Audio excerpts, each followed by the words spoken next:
हिंदुस्तान के कोने कोने से लोग आपको दिख रहे होंगे कि हर जगह से, ईच एंड एवरीवेयर, हर जगह से लोग आज यहाँ पे बैठे हुए हैं। और सोचिए कितना कमाल का सिस्टम है, कितना कमाल का ट्रेनिंग सिस्टम है, जिसके थ्रू आज हम पूरे हिंदुस्तान से एक दूसरे से इंटरेक्ट कर पा रहे हैं, एक दूसरे से बातचीत कर पा रहे हैं और एक दूसरे के सामने आज बैठे हुए हैं। और अभी कुछ ही देर के अंदर हम उन ट्रेनर की मीटिंग अटेंड करने वाले हैं, जो आज मैं जिनको बोलता हूँ इस इंडस्ट्री का सबसे most intelligent and visionary person, और जिनसे मिलने के बाद मेरी जिंदगी पूरे तरीके से बदल गई।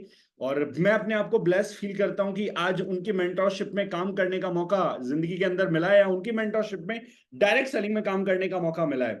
जितने भी लोग ऐसे हैं जिनके कैमरास ऑफ हैं अभी, मैं ईच एंड एवरीवन, हर एक पर्सन को रिक्वेस्ट करूंगा जो एटलीस्ट दार्जुन 9 के ग्लूटाथॉन या चारकोल फेस वॉश को इस्तेमाल करते हैं और अपना फेस उससे धोते हैं, तो कम से कम अपने चेहरे की चमक जरूर दिखाएं। जिनको अपनी शक्ल पे भरोसा नहीं है, मैं उनके लिए कोई दिक्कत नहीं, उनसे मेरी कोई कंप्लेन नहीं है, लेकिन एटलीस्ट जो ऑर्गेनिक फेस वॉश इस्तेमाल करते हैं, जिनको अपनी शक्ल पे भी थोड़ा बहुत भरोसा है कि ठीक है भाई, मैं बातें अच्छी नहीं करता पर शक्ल कम से कम मेरी अच्छी है, ठीक है, तो बातें कैसी करता हूँ कैसे नहीं करता, लेकिन शक्ल तो भगवान ने थोड़ी ठीक दी है, तो उन लोगों को एटलीस्ट मैं जरूर चाहूंगा कि वो जरूर अपना कैमरा ऑन करके बैठे। एंड प्लीज, जब कैमरा ऑन करके बैठे तो कोशिश करें कि मेरी तरह सीधे अटेंटिव पोजीशन में बैठे, ताकि बातें आपको समझ में आए। यस, ओके, नो प्रॉब्लम अब्रा सर।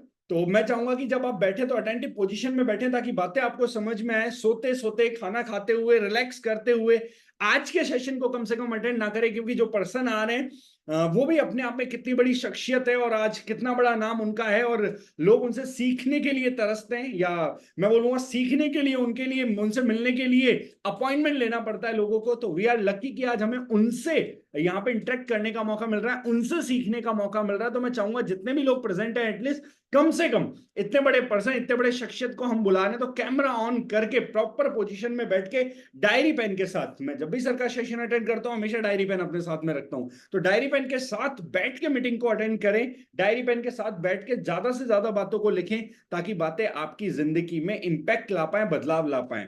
तो क्या आप सब लोग रेडी हैं उस पर्सन को इनवाइट करने के लिए? अगर रेडी हैं तो चैट बॉक्स के अंदर मैं जरूर देखना चाहूंगा आप सब लोग के रेस्पॉन्सेज। क्या आप सब लोग तैयार हैं उनको बुलाने के लिए, जिनसे सीखने के लिए आज हम सब यहाँ पे जूम पे इकट्ठा हुए हैं और आज उनको सुनने के लिए बेसब्री से इंतजार कर रहे हैं? अगर आप रेडी है तो चैट बॉक्स के अंदर जरूर मैं आपका एक्साइटमेंट और एनर्जी देखना चाहूंगा, ताकि जब मैं उनको इन्वाइट करूं, जब मैं उनको यहाँ पे बुलाऊं, तो लगे कि हाँ, आज जितने भी लोग यहाँ पे आए हैं वो सब लोग सीखना चाहते हैं, लाइफ में ग्रो करना चाहते हैं, सक्सेसफुल बनना चाहते हैं, कामयाब बनना चाहते हैं। बहुत बढ़िया, बहुत बढ़िया, very good, very good, very good. लेकिन अभी भी कुछ लोग हैं जिनके रेस्पॉन्सेज या जिनके हाथ चैट बॉक्स तक नहीं पहुंच रहे। मैं चाहता हूं ईच एंड एवरी पर्सन, हर एक इंसान का हाथ चैट बॉक्स तक पहुंचे और चैट बॉक्स को पूरा भर दे हम एक्साइटमेंट और एनर्जी के तौर पे, ताकि जब सर यहाँ पे आए तो सर को भी लगे कि आज की ऑडियंस में कुछ खास बात है, कुछ अलग बात है, और आज की ऑडियंस सीखने के लिए रेडी है। तो now without wasting any much more time, I am going to invite the person जिन्होंने आज इस पूरी डायरेक्ट सेलिंग इंडस्ट्री का स्वरूप बदल के रख दिया है। जहां लोग सिर्फ प्लान के बारे में बात किया करते थे, पैसे के बारे में बात किया करते थे, लेकिन आज उन्होंने प्रोडक्ट की ताकत को लोगों तक पहुंचाया है, प्रोडक्ट की ताकत लोगों को समझाई है, और उन्होंने बताया है डायरेक्ट सेलिंग में सिर्फ चेक दिखा के और गाड़ियां दिखा के काम नहीं हो सकता। अगर आपका प्रोडक्ट दमदार है, अगर आपका थॉट प्रोसेस यूनिक है, अलग है, सोच सही है, तो आप डायरेक्ट सेलिंग में बिना चेक दिखाए भी बड़ा काम कर सकते हैं। बिना चेक, बिना लग्जरी गाड़ियां दिखाए भी आप बड़ी टीम बना सकते हैं। और जिन्होंने इस इंडस्ट्री को एक नई दिशा दी है, जो हम हमेशा बोलते हैं दार्जुन 9, इस इंडस्ट्री का रिजोनेशन करने में जो लगे हैं, जो एक मैं बोलूंगा स्वरूप को बदलने का काम जो कर रहे हैं, और मैं बोलूंगा इस इंडस्ट्री के लिए आज मैं उनको बोलूं कि किसी भगवान का मतलब होता है ना, हर इंडस्ट्री के अंदर कोई इंसान आता है जो पूरा स्वरूप बदल के रख देता है, तो उस तरीके से मैं बोलूंगा किसी भगवान का दर्जा भी आने वाले टाइम में इस इंडस्ट्री के लिए उनको दिया जाए तो कोई बहुत बड़ी बात नहीं होगी। आज के 10, 12, 15 साल बाद लोग इस बारे में डेफिनेटली बात कर रहे होंगे, जो मुझे लगता है जितना मैं उनको जान पाया हूं। तो please let me help me invite one and only the encyclopedia of knowledge, जिनको आप आयुर्वेदा का साइंटिस्ट भी बोल सकते हो, नेटो मार्केटिंग का बहुत बड़ा रिसर्चर भी बोल सकते हो, मतलब डेफिनेशंस और वर्ड्स कम पड़ जाते हैं उनको एक्सप्लेन करने के लिए। तो please let me help invite one and only founder of दार्जुन 9 and everyone's favourite mister Jitendra Dagar sir. Sir अगर आपको मेरी आवाज आ रही है तो over to you sir. Hello Ankushi, how are you? I hope मेरा वॉइस क्लियर होगा। And good evening everyone. जी चलिए, सभी लोग काफी सारे बेसब्री से चेहरे इंतजार कर रहे अभी हैं सर तक हैं। आपका। और आज का सेशन तो मतलब लाइक टॉपिक आपने देखा होगा, सीधे सवालों के तीखे जवाब, तो बहुत जबरदस्त मजेदार होने वाला है, इसमें कोई डाउट नहीं है। पहले मैं चाह रहा था कि इस काम कर देते, तीखे सवाल सीधे जवाब। ओके। तो वो भी हो सकता था, बट ठीक है। सवाल जी सीधे ही रहते हैं, जवाब तीखे होते हैं। वो मुझे कई लोग बोलते हैं इस बात के लिए ना, तो जी बोलते हैं सर मैं कुछ पूछूंगा बुरा तो नहीं मानोगे? तो मैंने कहा आप पूछोगे, मैं बुरा नहीं मानूंगा ये गारंटी है, पर मैं जवाब जो दूंगा उसमें आप बुरा मत मानना, वो गारंटी कर दो। तो सवाल मैं हमेशा ये मानता हूँ इनोसेंट है। जवाब जो होता है वो डिपेंड होता है रिसीवर के एंड पे कि वो कैसे लेता है। जी सर अगर बिल्कुल। कई बार सवाल का सही जवाब मिल जाए ना, तो रिसीवर परेशान हो जाता है कि ये मेरी अवहेलना करी है, तो वो रहता है। इसलिए मैं बोल रहा था, पर खैर मैं उस तरीके का आदमी हूँ जो ये मानता है कि सदा इस दुनिया में रहना नहीं है, और सबकी कहे सुना जो है वो यहाँ रह जाएगा, वो साथ लेकर जाना नहीं है। तो कोई क्या बोलता है क्या नहीं बोलता, क्या ही फर्क पड़ता है। तो जितनी बातें हो जाएंगी अच्छा है। कुछ एक को अच्छे लगेंगे, कुछ एक को बुरे लगेंगे, कुछ एक को बहुत अच्छे लगेंगे, कुछ एक को बहुत बुरे लगेंगे। तो जिनको मैं बहुत बुरा लगूंगा उनको भी प्यार मोहब्बत, क्योंकि जाना तो है ही। और जिनको अच्छा लगेंगे उनको भी। तो इसलिए ज्यादा फर्क नहीं पड़ता। इसलिए जो है खुल के पूछो, खुल के जवाब दिया जाएगा। समझ आएगी ठीक है, नहीं समझ आएगा लोगों को तो भी ठीक है। बिल्कुल sir definitely sir, thank you so much तो सर। सवाल आज सारे आज आप ही पूछने वाले हो, कोई और भी है? सर अगर कोई इंटरेस्टेड होगा और लाइक सीनियर लीडर्स में से अगर कैमरा ऑन करके मेरे को मैसेज कर देगा तो डेफिनेटली अनम्यूट कर सकते हैं सर, कोई इशू नहीं है। क्योंकि सबके सवाल तो सर पॉसिबल नहीं हो पाएगा लेना, लेकिन हाँ फिर भी राइट। सीनियर्स में से कोई मैसेज करके चैट बॉक्स हैंड रेज करता है तो डेफिनेटली हम अनम्यूट कर सकते हैं सर। चलो डन सर, एक रोज सेशन करते हैं फिर। बिल्कुल सर। और बाकी मैं कोशिश करूंगा सर, मैंने टीम से भी फीडबैक लिया है, लोगों से भी पूछा है, लोगों से भी मैंने लाइक सवाल मंगवाए हैं, क्वेश्चंस मंगवाए हैं, तो मैं कोशिश करूंगा कि मैक्सिमम चीजें कवर हो जाए तो इसकी रिक्वायरमेंट ना पड़े। यस। Great, perfect. जी सर। तो सबसे पहला सर, सबसे पहली चीज जो मैं आपसे पूछना चाहता हूँ, आपसे जानना चाहता हूँ, वो ये है कि आज हमारी इंडस्ट्री को एक बहुत अच्छा खासा टाइम हो गया है। और बहुत अच्छा खासा टाइम होने के बाद भी लाइक जिस लेवल पे इंडस्ट्री होनी चाहिए, जिस लेवल पे चीजें होनी चाहिए, जिस लेवल पे एक डिस्ट्रीब्यूटर का कॉन्फिडेंस होना चाहिए, तो ना इंडस्ट्री उस तरीके से बिल्ड हुई है, उस तरीके से बड़ी हो पाई है, ना हमारे लोगों का कॉन्फिडेंस उस तरीके से बड़ा हो पाया है। तो आपको क्या लगता है सर, इसके पीछे का क्या रीजन है, क्या वजह है, या क्या चीजें हैं जिसकी वजह से ऐसा हो पा रहा है आज? देखो अंकुश, किसी ये जो सवाल है ना जिसने भी पूछा है, एक चीज कंफर्म है कि उसके फैक्ट्स एंड फिगर्स बहुत स्ट्रांग है। मतलब उसको जो पता है वो पता है। ये सवाल हाइपोथेटिकल नहीं है, मैथमेटिकल क्वेश्चन है। पूछा जो गया है, दिशा सही है, आंकड़े सही हैं, भाषा सही है और बात सही है। जो पूछना चाहता हो बात सही है। किसी भी सामान्य दिमाग में ये सवाल आना चाहिए कि जहां पर एमएलएम का मॉडल आम जनता को सपोर्ट करता हुआ दिखता है और इतना क्रांतिकारी लगता है, एक ऐसा बिजनेस मॉडल जो हर किसी व्यक्ति को बिजनेस करने का चांस दे रहा है, होना तो ये चाहिए था कि 25-50 साल के अंदर इसके अलावा दूसरा कोई बिजनेस मॉडल काम ही ना कर रहा होता। होना तो ये चाहिए था। लेकिन हुआ ये कि ये बिजनेस मॉडल उतना ग्रो ही नहीं कर पाया, बल्कि इसके स्टेक होल्डर्स बोलते हैं, इसमें डिस्ट्रीब्यूटरशिप या जो भी आप बोले वो सब स्टेक होल्डर बोला जाता है। तो हुआ ये कि जो स्टेक होल्डर्स हैं वो स्टेक होल्डर्स ही कॉन्फिडेंस नहीं हासिल कर पा रहे हैं। इसका प्रमुख कारण क्या है? देखिए, अगर किसी बच्चे का मैथमेटिक्स कमजोर है और आप उसको पूछेंगे 9:9 और वो बोलेगा 81 और आप बोलेंगे कंफर्म, तो उसका कॉन्फिडेंस हिल जाएगा। लेकिन वहीं पर किसी बच्चे का मैथमेटिकल बहुत स्ट्रांग है, बहुत पढ़ा हुआ है, तो बोलेगा हाँ 81, बोल दिया तो बोल दिया, फाइनल है। जिस बच्चे को, जिस व्यक्ति को किसी भी ट्रेड में, किसी भी बिजनेस में क्लैरिटी जितनी ज्यादा होती है, जितनी ज्यादा साफ पारदर्शिता होती है, उस व्यक्ति का कॉन्फिडेंस उतना हाई होता है। नेटवर्क मार्केटिंग के बिजनेस मॉडल को समझने के लिए जो नेटवर्क मार्केटिंग के स्टेक होल्डर्स हैं, उन्होंने भी पर्याप्त समय, पर्याप्त साधन, पर्याप्त रिसोर्सेज नहीं दिए। देखिए, नेटवर्क मार्केटिंग में कमाना हर कोई चाहता है, लेकिन नेटवर्क मार्केटिंग को जानना कोई नहीं चाहता। इसका मैं एक उदाहरण दूंगा। अभी हमारे यहाँ पास यहाँ 200 प्लस पार्टिसिपेंट और ये सब नेटवर्क मार्केटिंग से ताल्लुक रखते हैं, राइट? मैं एक जी छोटा सा सवाल पूछूंगा आपसे। मल्टी लेवल नेटवर्क मार्केटिंग का मल्टी लेवल कॉम्पनसेशन प्लान पहली बार किस कंपनी ने किस ईयर में दिया था? कॉन्फिडेंट हो तो ही आंसर करिएगा, तुक्का मत मारिएगा।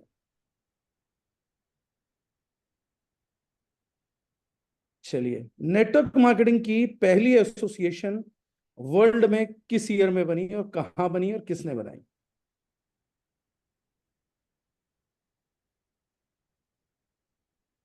डायरेक्ट सेलिंग कंपनीज में पहली कंपनी कौन सी थी और कौन से ईयर में आई? इंडिया में पहला सरकारी फरमान गाइडलाइन किस स्टेट के अंदर आया और कौन से ईयर में आया? देखिए, मूलभूत क्वेश्चंस हमें नहीं मालूम है। समझिए इस सब्जेक्ट पे हमारी पकड़ कितनी कमजोर है। दूसरी बात, ये एक चैप्टर है कि हम इसको सीखने का समय नहीं दे रहे। दूसरा चैप्टर क्या है, नेटवर्क मार्केटिंग में ये बात मेरी बहुत से लोगों को बुरी लगेगी, और बुरी लगेगी तो मुझे लगता है कि कुछ अच्छा होगा बुरी बात से। नेटवर्क मार्केटिंग में 99% लोग जो अपनी किस्मत चमका रहे हैं, जो यहाँ पे बिजनेस करने की कोशिश कर रहे हैं, वो 99% लोग वो हैं जो स्कूलिंग के अंदर, स्कूली एजुकेशन के अंदर अच्छा परफॉर्म नहीं कर पाए थे। 99%, राइट। वो 99% लोग क्यों स्कूल में अच्छा नहीं कर पाए? क्योंकि वो फंडामेंटल्स को नहीं पकड़ पाए। ऐसा नहीं है कि कोई व्यक्ति कम इंटेलिजेंट होता, कोई ज्यादा इंटेलिजेंट होता, कोई मंदबुद्धि होता है। ये पूरे तरीके से गलत अवधारणा है। कोई भी व्यक्ति उतना ही इंटेलिजेंट होता है जितना दूसरा कोई होता है। फर्क सिर्फ ये होता है हमारी प्रायोरिटीज क्या है, हमारा फोकस क्या है, हमारा स्टडीज को लेके डिसिप्लिन क्या था, हमारा एटीट्यूड क्या था। हम किसी भी चीज में सही फोकस, सही एनर्जी, सही डिसिप्लिन डालेंगे तो चाहे वो पढ़ाई हो, चाहे व्यापार हो, चाहे क्रिकेट हो, चाहे फुटबॉल हो, चाहे एवरेस्ट पे चढ़ना हो, या घर बनाना हो, या पर्सनल रिश्ते सुधारना हो, वो सारी चीजें मुमकिन है। लेकिन हमारी इंडस्ट्री के अंदर हम लोग इस इंडस्ट्री को ठीक वैसे ही परस्यू कर रहे हैं जैसे हम स्कूल के अंदर क्लासेस में पढ़ रहे थे। हम इसको टॉप करने के लिए बहुत कम लोग पढ़ रहे हैं कि भैया मुझे इस सब्जेक्ट में टॉपर बनना है, मुझे इस इंडस्ट्री के टॉप पे जाना है, शिखर पे जाना है।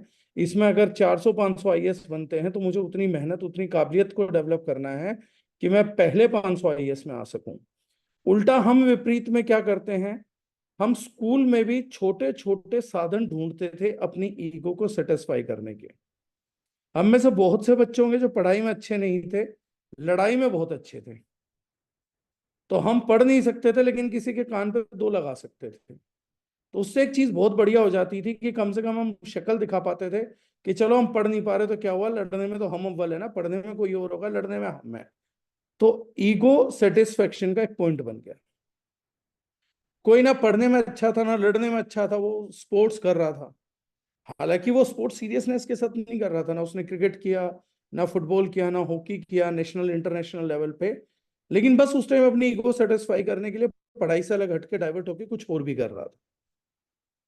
आज भी आप देखिएगा, और मेरा ये फैक्ट चेक कर लीजिएगा, मल्टी लेवल मार्केटिंग बिजनेस के अंदर भी डिस्ट्रीब्यूटर का रवैया कंज्यूमर जैसा होता है। वो एक बड़ी अच्छी मूवी थी धमाल, उसमें वो दो कैरेक्टर होते हैं, आदि मानव भाई होते हैं।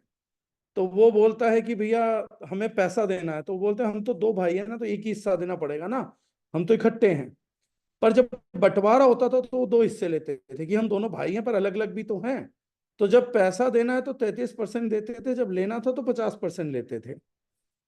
तो वही हाल हमारे यहाँ नेटवर्कर का है, क्योंकि हमारा डिस्ट्रीब्यूटर ही हमारा कंज्यूमर भी होता है और हमारा डिस्ट्रीब्यूटर कंज्यूमर बनाता भी है।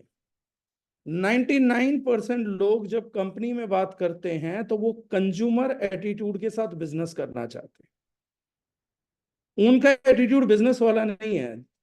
किसी भी ट्रेडिशनल बिजनेस में हिंदुस्तान यूनिलीवर लिमिटेड या किसी भी XYZ ऑर्गेनाइजेशन का डिस्ट्रीब्यूटर कंपनी का डिस्ट्रीब्यूटर होता है और वो दोनों मिलकर पब्लिक को माल बेचते हैं। हमारे यहां पर नेतागिरी उल्टी में ज्यादा ट्रेवल करती है कि हम लोग केजरीवाल एटीट्यूड रखते हैं, कि हमें लगता है कि हम पब्लिक के मुद्दे उठाने के लिए मंच बनाया गया है। हमें बहुत कम ये लगता है कि हम बिजनेस करने के लिए मंच है, कि कंपनी से सीखे, कंपनी से समझे, सीनियर से सीखे, सीनियर से समझे, और उसको इम्प्लीमेंट करके फील्ड में बिजनेस उठाएं। इससे ज्यादा हम लोगों को क्या करना पसंद है, फील्ड में जो मुद्दे हैं, जो प्रॉब्लम्स हैं, या लोगों की जो एडवाइसेस हैं, वो कंपनी तक पहुंचाने का माध्यम।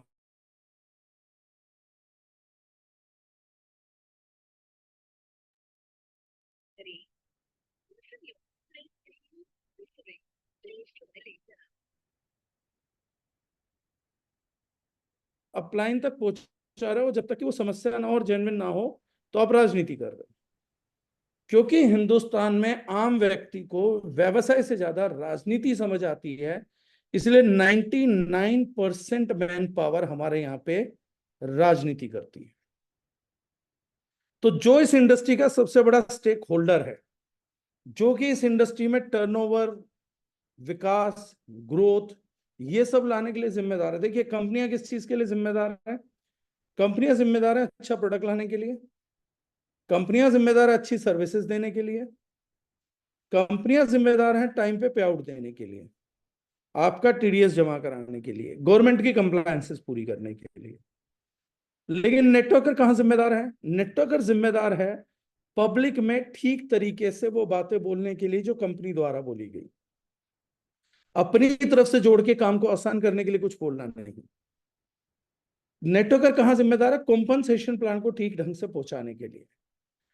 नेटवर्कर कहां जिम्मेदार है? ग्रोथ लाने के लिए, कंपनी में जगह जगह तक पहुंचाने के लिए, मास की जो प्रोडक्ट्स है उसकी खपत बढ़ाने के लिए, क्योंकि डायरेक्ट सेलिंग अपने डिस्ट्रीब्यूटर्स पे ही डिपेंड करती है। और अगर 22-23 हजार करोड़ का टर्नओवर है, लेकिन इंडस्ट्री में ऐसे प्रोडक्ट हैं जो ट्रेडिशनल को टक्कर दे सकते हैं, ऐसी सर्विसेज हैं जो ट्रेडिशनल को टक्कर दे सकती हैं, उतना कमीशन स्ट्रक्चर है जो ट्रेडिशनल को टक्कर दे सकता है, और उतना टर्नओवर नहीं है, तो हमें सर्कल करना चाहिए फेलियर किस चीज का है। आज भी जब मैं बात करूंगा तो बहुत से लोगों को लगा होगा कि डागर सर शायद दोषारोपण कर रहे हैं, ब्लेम गेम की। मैं ब्लेम गेम नहीं खेल रहा, जिसका जहां होगा। अगर विकेट के पीछे स्टंपिंग के 25 चांस बने थे और एक भी स्टंप नहीं हो सका, तो वो दोष सीधा सीधा विकेट कीपर को ही जाएगा, इसमें कोई इफ बट नहीं हो सकता है।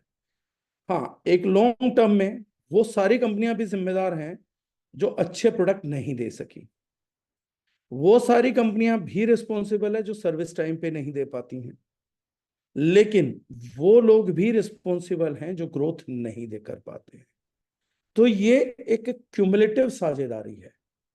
अगर हम सब लोगों को आगे बढ़ना है, तो सबसे पहले हमें अपने अंदर बिजनेस मैन अप्रोच लेके आनी पड़ेगी, हमें मैच्योर्ड सोचना पड़ेगा, हमें अपने आप को राजनीतियों से दूर हटा के एक बिजनेसमैन बनने की तरफ ही पूरा ध्यान केंद्रित करना पड़ेगा, कि हमें वो बिजनेसमैन बनना है, राजनीतिक नहीं बनना। हमें 5-10 लोगों के समूह की अगुवाई नहीं करनी है, हमें 10-20 नेगेटिव लोगों की अगुवाई नहीं करनी कि चलो ये लोग मुझे लीडर बना लेंगे तो मैं लीडर बन जाता हूं, ये नहीं करना है। हमें लोगों को पहुंचा के, कन्विंस करके, उनको चीजें समझा के बिजनेस को आगे बढ़ाना होगा। जब तक ये बुनियादी क्लैरिटी लैकिंग रहेगी, ये इंडस्ट्री कॉन्फिडेंटली उस लेवल पे नहीं पहुंच सकती। एक कंपनी के प्रोडक्ट में और ट्रेडिशनल कंपनी के प्रोडक्ट में, अंकुश जी, ये संभावना है कि आपको एमएलएम का प्रोडक्ट कई जगह बेहतर मिल जाए, 99% जगह भी बेहतर मिल सकता, वरना कंपेरेबल मिल जाएगा। लेकिन एक ट्रेडिशनल कंपनी के C&F होल्डर, डिस्ट्रीब्यूटर होल्डर, और हमारी कंपनी के डिस्ट्रीब्यूटर के होल्डर, दोनों के एटीट्यूड में अभी तक भी जमीन आसमान का अंतर देखने को।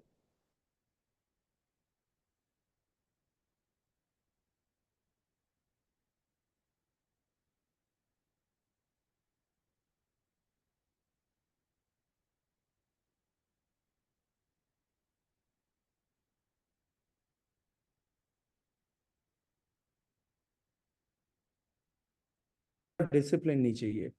कितने ही ट्रेडिशनल लोगों को, ट्रेडर्स को आप देखोगे सर, वो शादियां नहीं अटेंड कर पाते, त्योहार नहीं मना पाते, अपने घर के फंक्शन नहीं अटेंड कर पाते, और जब कंपनीज का प्रोग्राम निकलता है तो कितने ही लोग बड़े से बड़े फंक्शन छोड़ के जाते हैं, क्योंकि डिस्ट्रीब्यूटरशिप मीट में नहीं गए और डिस्ट्रीब्यूटर उस एरिया की कंपनी ने किसी और को दे दी तो जान निकल जाएगी।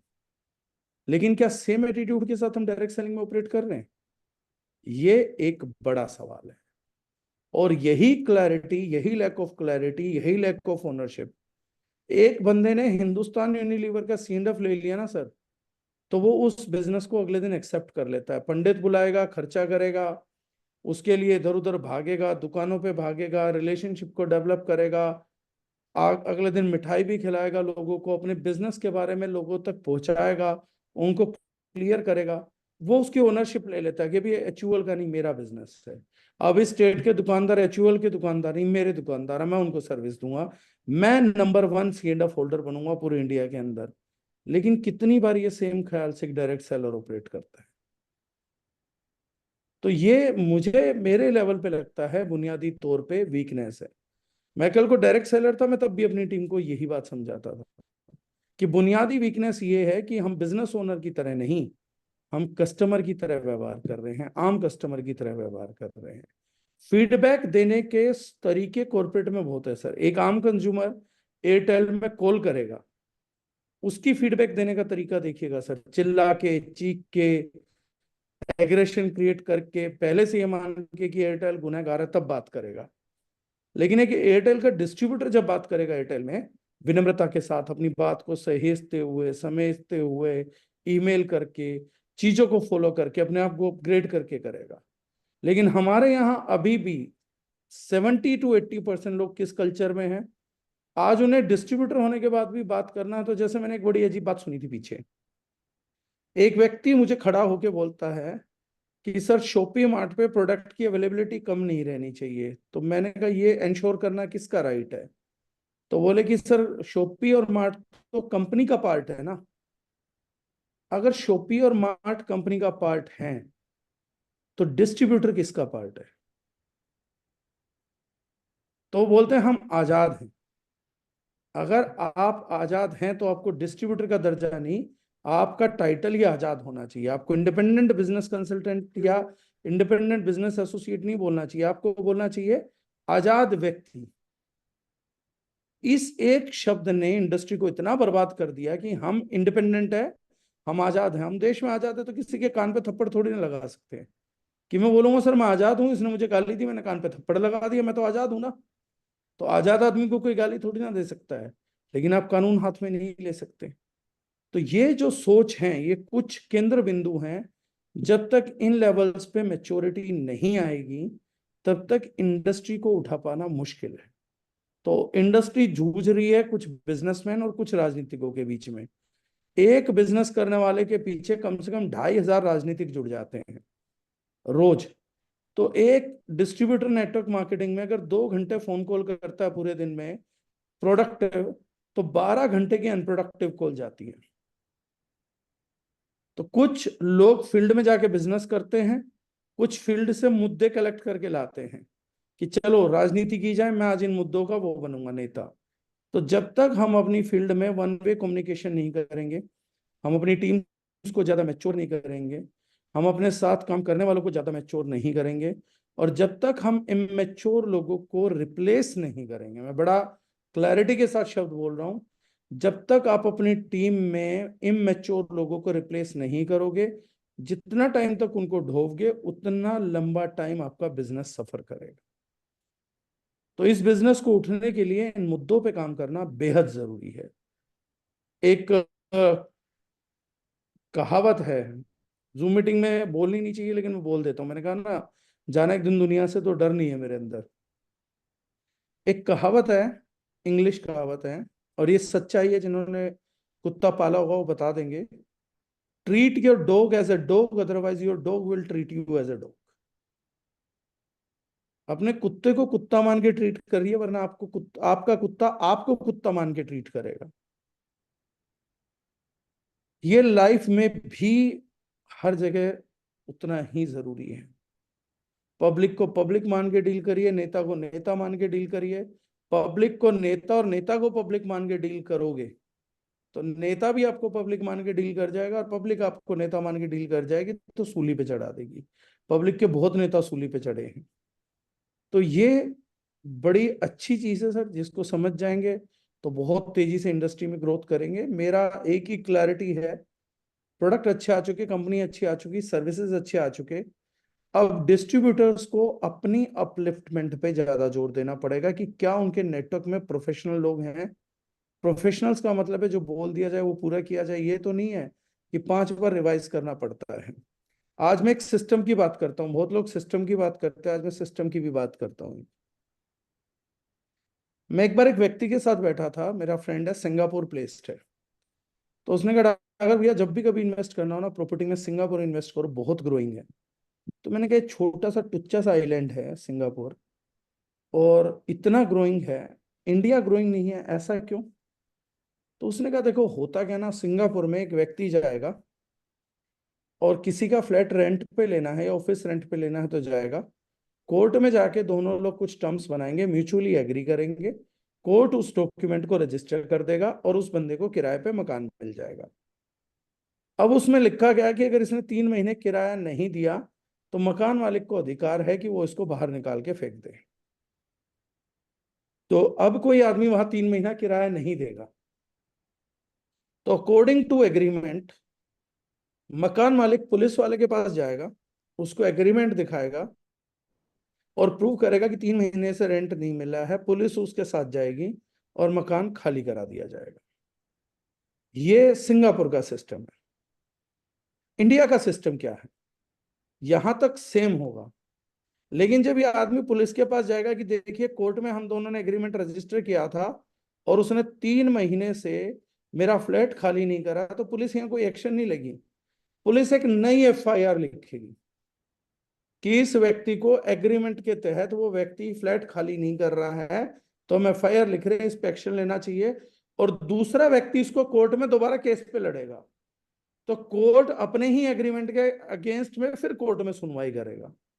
सिस्टम बड़ा बड़ा बड़ा बड़ा लंबा होता जाता है, इसीलिए हमारे देश में इतने सारे कोर्ट केसेस पेंडिंग, क्योंकि हम उन सिस्टम्स को फॉलो करना पसंद करते हैं जिनमें डिस्प्यूट पे डिस्प्यूट बनते रहे, ना कि उन सिस्टम्स पे जो प्रोफेशनल है। एक बार जो बात हो गई होगी, बार बार उसी बात पे दोबारा मानवीय मूल्यों का एंगल निकाल के बातचीत नहीं होनी चाहिए। अमेरिका, सिंगापुर, दुबई, रशिया, ये सारी कंट्रीज के हमसे आगे निकलने का एक मुख्य कारण क्या है? मानवीय मूल्यों के आधार पर वहां पर न्याय नहीं मिलता।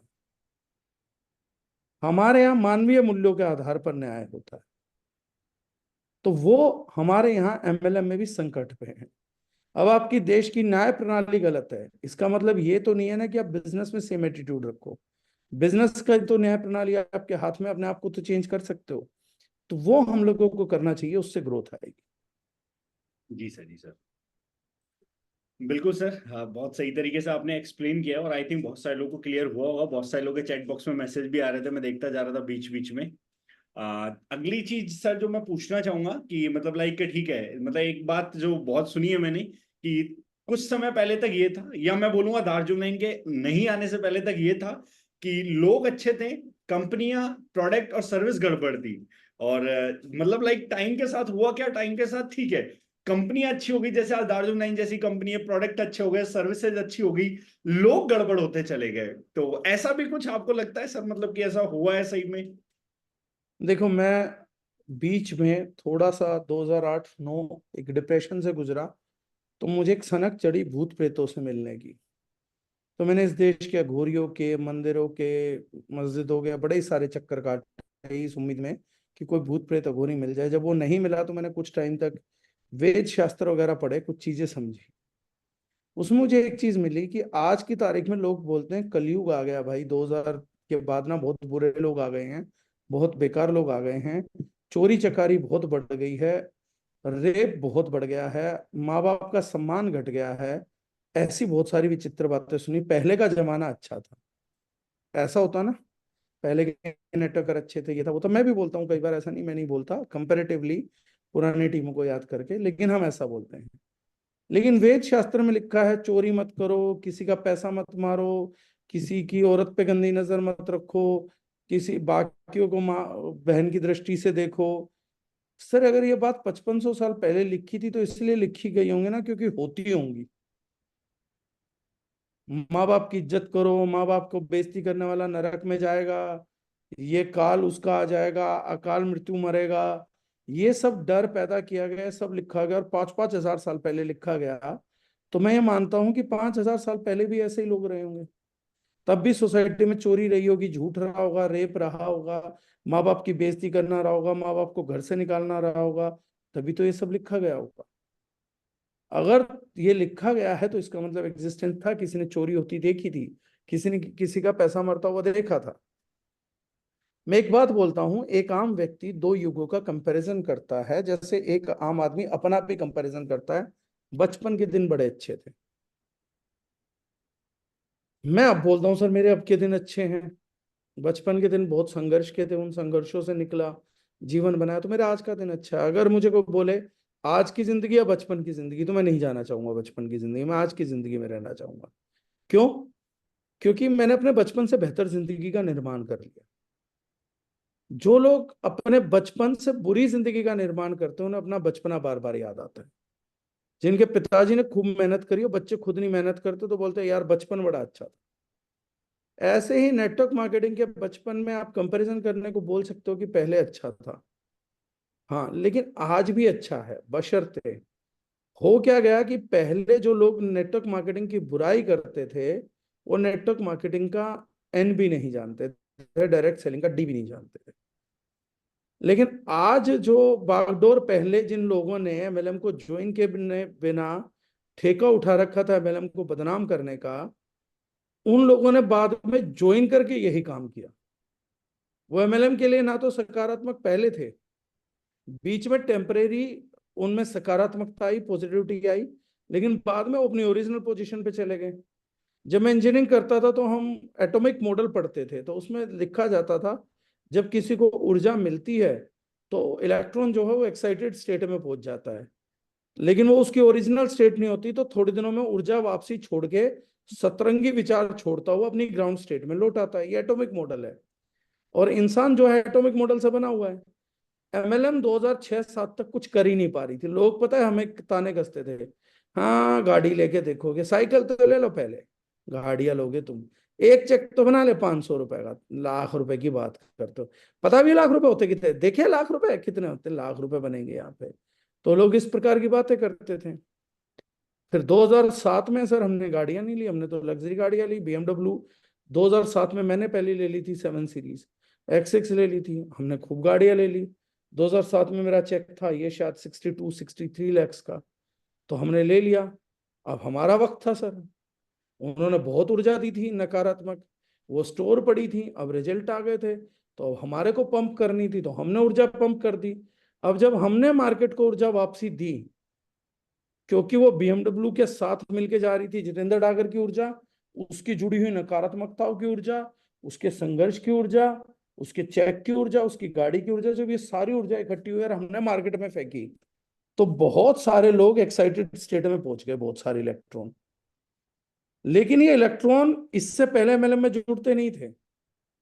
इलेक्ट्रॉन का चार्ज होता है ना, मैं बहुत सोच समझ के बात कर रहा हूँ, नेगेटिवली चार्ज पार्टिकल को इलेक्ट्रॉन बोलते हैं। तो इलेक्ट्रॉन नहीं भागता, प्रोटॉन तो न्यूक्लियस में ही रहेगा सदा सदा। कुदरत को बनाने का अगर कोई मुझसे फार्मूला पूछना चाहता तो साइंस भी समझाती है, प्रोटॉन सदा न्यूक्लियस में रहेगा न्यूट्रॉन के साथ, इलेक्ट्रॉन है जो भागता रहता है ऊपर नीचे ऊपर नीचे ऊपर नीचे, प्रोटॉन तो न्यूक्लियस में रहेंगे फंडामेंटली। तो ये जितने इलेक्ट्रॉन्स थे जिनको हमने ऊर्जा दी एक्साइटेड स्टेट में गए।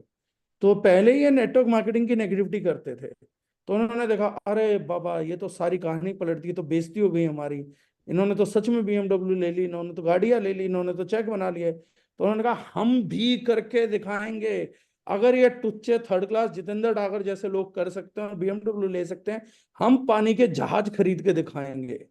और इन्हें तो बातें वही करनी आती थी, हम लोग तो फिर भी रीजनेबल टॉक कर रहे थे, इन्होंने तो पानी के जहाज के नीचे खरीदा ही नहीं। कईयों को मैंने स्टेज पे अनाउंस करते देखा, इस साल तक मेरा प्राइवेट जेट होगा, उसमें से एक मशहूर यूट्यूबर है, इस साल तक मेरा पानी का जहाज होगा, इस साल तक मेरा प्राइवेट जेट होगा। उनका बहुत महान यूट्यूबर है, हमारी इंडस्ट्री का सबसे बड़ा यूट्यूबर है, ये उसके बयान है पुराने, निकाल लीजिएगा। अब ऐसी ऊर्जा से बहुत से लोग एक्साइटेड स्टेट में थे सर। अब एक्साइटेड स्टेट में आने के बाद जब ये ग्राउंड स्टेट में लौटे, तो एक नकारात्मक आदमी एमएलएम में जुड़ के सकारात्मक नहीं हो जाएगा सर। वो कुछ वक्त तक सकारात्मक था। ये नकारात्मक व्यक्ति ऐसे गया सट, ऊपर नीचे, नकारात्मक।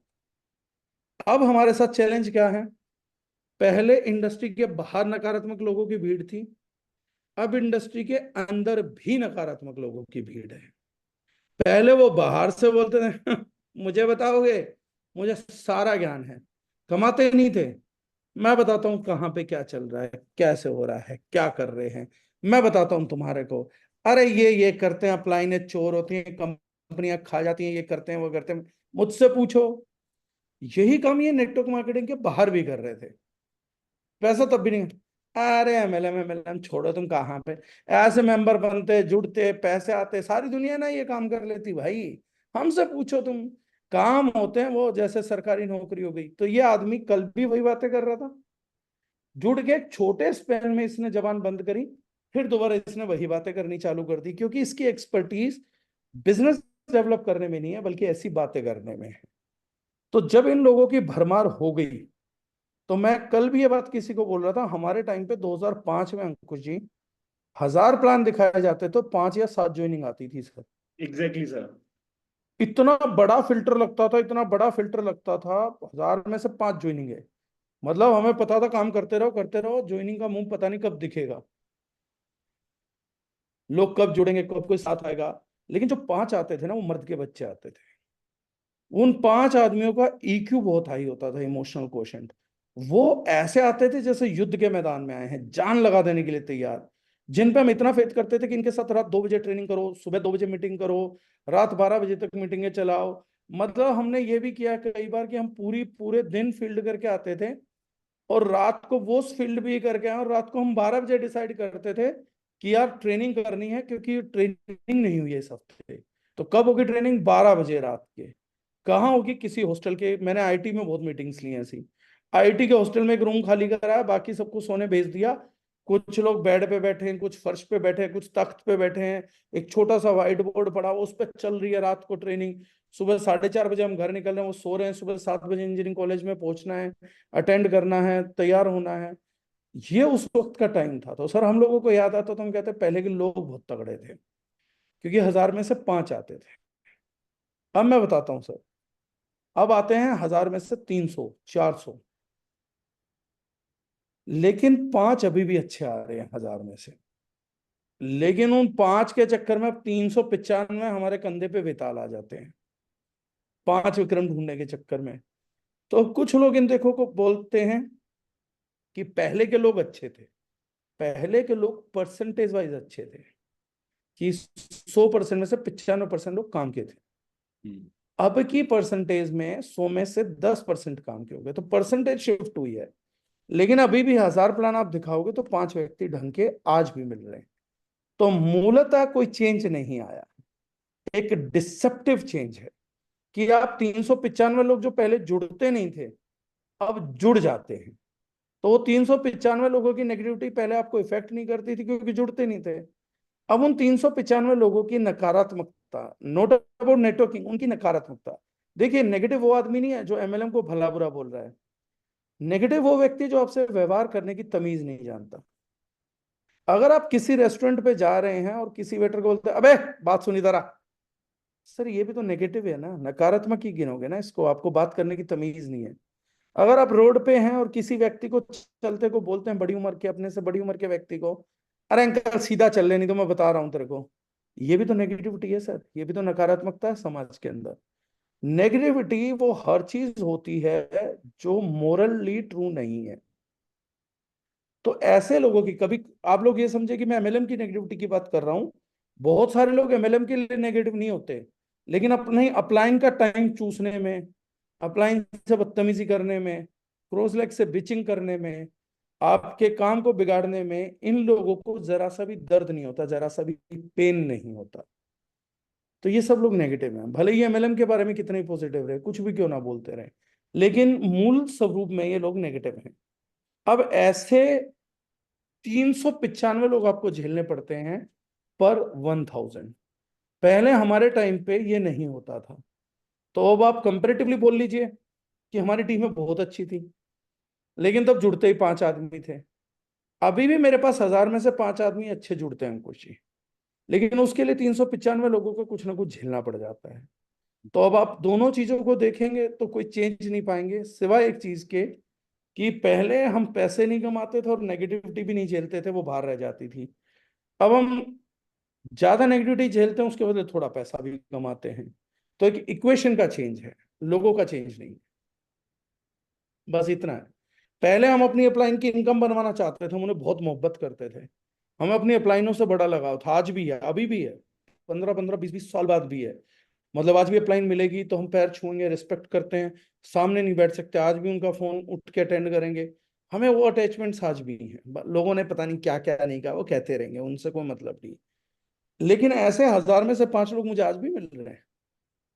वो 5 लोग जो आज भी अपलाइनों को मानते हैं, वो 5 लोग जो आज भी अपलाइनों को रिस्पेक्ट करते हैं, वो 5 लोग जो आज भी अपलाइनों को आगे बढ़ाना चाहते हैं, वो आज भी एमएलएम में आते हैं सर। वो कुछ भी चेंज नहीं हुआ है, सिर्फ चेंज हुआ है ये 395 लोग। तो जी इसको कोई अच्छा बोलेगा, कोई बुरा बोलेगा, कोई बढ़िया मानेगा, कोई घटिया मानेगा, लेकिन मैं ये मानता हूं मूलतः कुछ नहीं बदला, सिर्फ व्यापार थोड़ा सा बड़ा है और चैलेंज ऑफ डीलिंग पीपल थोड़ा सा बड़ा है। जी सर।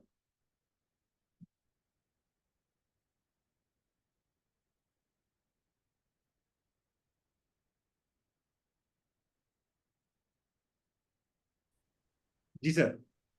Next sir. जी सर। और सर ये मतलब थोड़ा सा आजकल जो सोशल मीडिया पे हम देखते हैं रील्स का और ये सब कुछ देखते हैं, मतलब बहुत सारे लोग का जो देखते हैं सारा कुछ, ये इस पे मतलब कुछ सर गाइडेंस, क्योंकि एक्चुअली बहुत सारे लोग का प्रॉब्लम ये होता है जो आपने बोला ना वो लाइक बेताल, तो वो बेताल बहुत सारे ऐसे लोग के पास में होते हैं जिनको सुन के लोग बहुत जल्दी इन्फ्लुएंस हो जाते हैं, बहुत जल्दी मतलब लाइक पैनिक कर जाते हैं, बहुत जल्दी परेशान हो जाते हैं। तो ये सोशल मीडिया वाला जो चल रहा है, ये बहुत सारे यूट्यूबर्स का, इन्फ्लुएंसर्स का जो चल रहा है, उसके बारे में कुछ बताना चाहेंगे सर? देखिए सर, मैं एक बात मानता हूँ, जो आदमी अपना काम कर रहा है वो समझदार है। वो कोई भी हो, और उसकी तारीफ होनी चाहिए, उसकी प्रशंसा होनी चाहिए। और एक आदमी जो 24 घंटे अपने आप को डरा रहा है, वो बेवकूफ है, उसको गालियां पड़नी चाहिए, ऐसा मेरा मानना है। जितने भी यूट्यूबर्स हैं वो अपने धंधे को बारीकी से समझते हैं। उनका बिजनेस नहीं है सच को बोलना। ध्यान रखना मेरी बात। किसी भी यूट्यूबर का, मीम बनाने वाले का, रील बनाने वाले का सच से कोई ताल्लुक नहीं होता। रील, सच्चे लोग रील नहीं बनाते। यूट्यूबर्स वीडियो सच्चे लोग नहीं बनाते ना, उनमें सब टाइम सच होता है। कुछ एक में कॉमेडी होती है, कुछ एक में अश्लीलता होती है, कुछ में पोर्नोग्राफी है, कुछ में सेंसिबिलिटी है, कुछ में रेसिपीज हैं, कुछ में श्रृंगार है, कुछ में मेकअप्स है।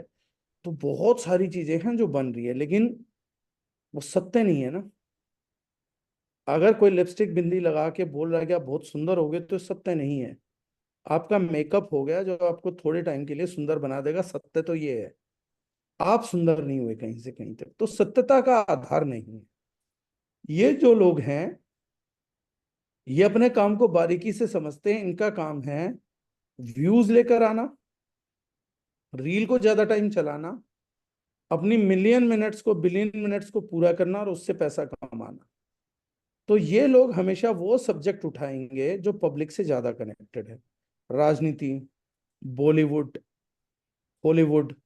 अब कुछ लोग शुरुआत में अच्छा अच्छा बोल के अपना चैनल सेट कर लेते हैं, पॉजिटिव बोल के कि राजनीतिक पार्टियां अच्छी हैं, हमारा देश बढ़िया है, बॉलीवुड बढ़िया है, बॉलीवुड के अच्छा रिव्यू कर देंगे, बॉलीवुड की नई अपडेट्स को बताएंगे, उनके चैनल चल गए।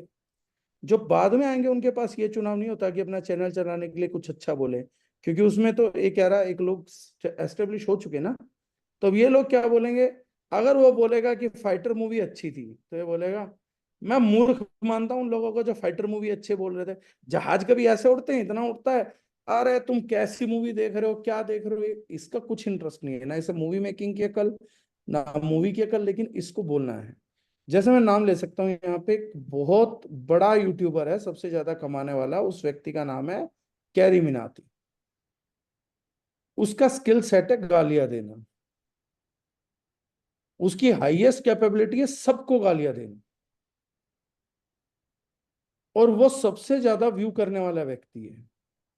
कैरी मिनाटी सच नहीं बोलता, उसने कहीं दावा नहीं किया कि मैं सच बोलूंगा। कैरी मिनाटी क्या बोलता है, जो भी करंट इवेंट या कुछ भी चीज चलेगी मैं उसकी बजा दूंगा।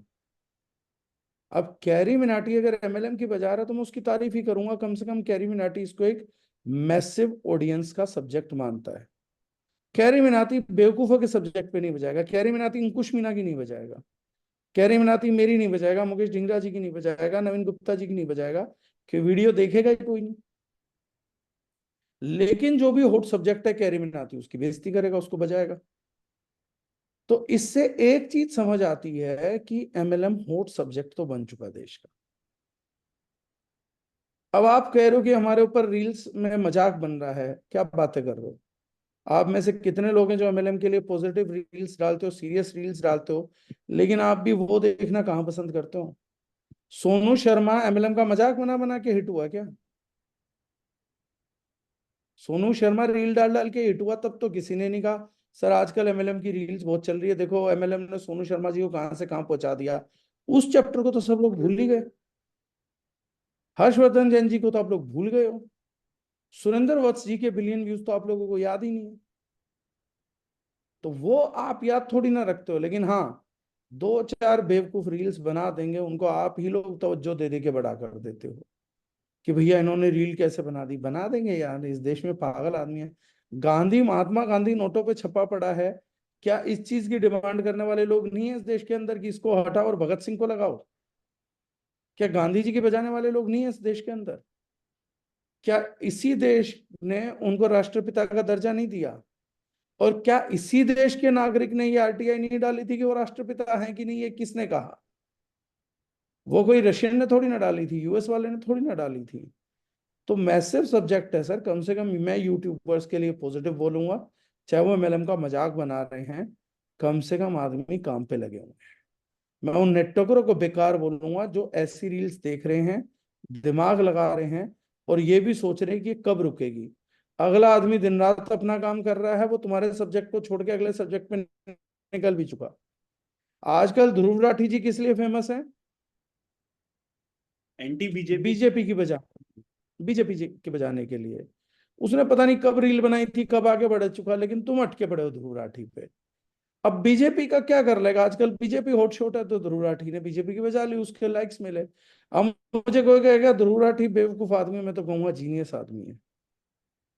क्या वो जो बोल रहा था बीजेपी के बारे में सच था? मुझे सच झूठ से नहीं मतलब, मुझे ये मतलब है right time, right topic, right message टकाक करके हिट करा, काम पे लगा हुआ है। जितेंद्र डागर उन लोगों की कदर नहीं करता है जो लोग सत्य या असत्य के भेद में है। मैं उन लोगों की कदर करता हूँ जो काम कर रहे हैं। वो चाहे सही काम कर रहा है, गलत काम कर रहा है, पर जिस काम को वो सही मानता है उसको बहुत सही तरीके से कर रहा है। अब बाहर बैठ के कोई उसको गाली देगा तो भी उसका व्यू देख के ही गाली देगा, तो उसके तो पैसे आएंगे उसको। तो उसको गाली देने के लिए भी आपको पहले उसे कमवाना पड़ता है। इससे जीनियस आदमी मैंने नहीं देखा सर।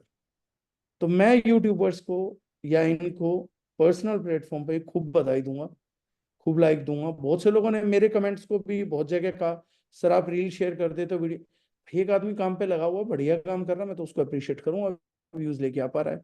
तुम अपने अच्छे कंटेंट पे व्यू ला पाओगे उस दिन मैं आपको महान मानूंगा। अभी तो आप दूसरों के व्यू रोकना चाहते हो, रुकता किसी का नहीं है सर।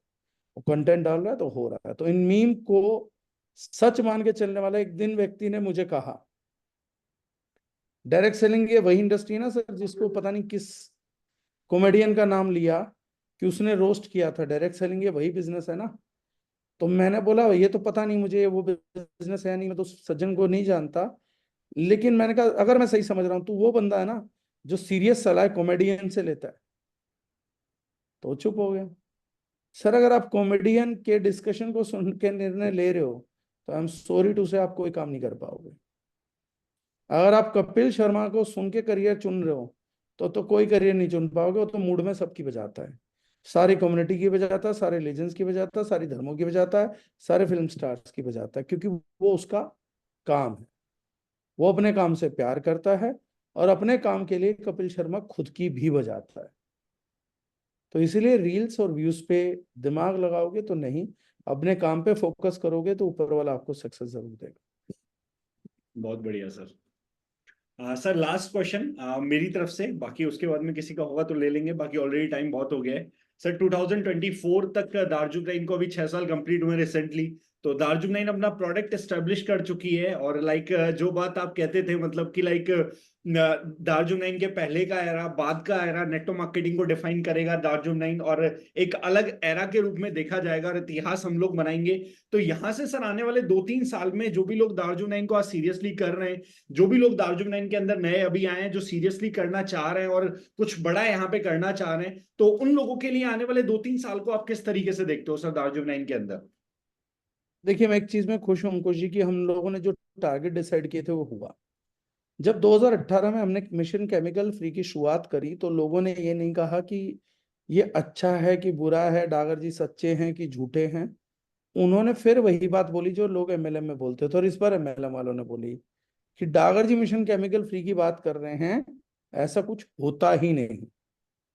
तो मैं अपनी शुरुआत की मीटिंग में एमएलएम के लिए बोलता था, जब लोग बोलते थे ना एमएलएम जैसी कोई चीज नहीं होती, तो उनको बोलता था भाई मैं भूत प्रेतों की बात थोड़ी ना कर रहा हूँ कि नहीं होते, ये तो मैथमेटिकल मॉडल है।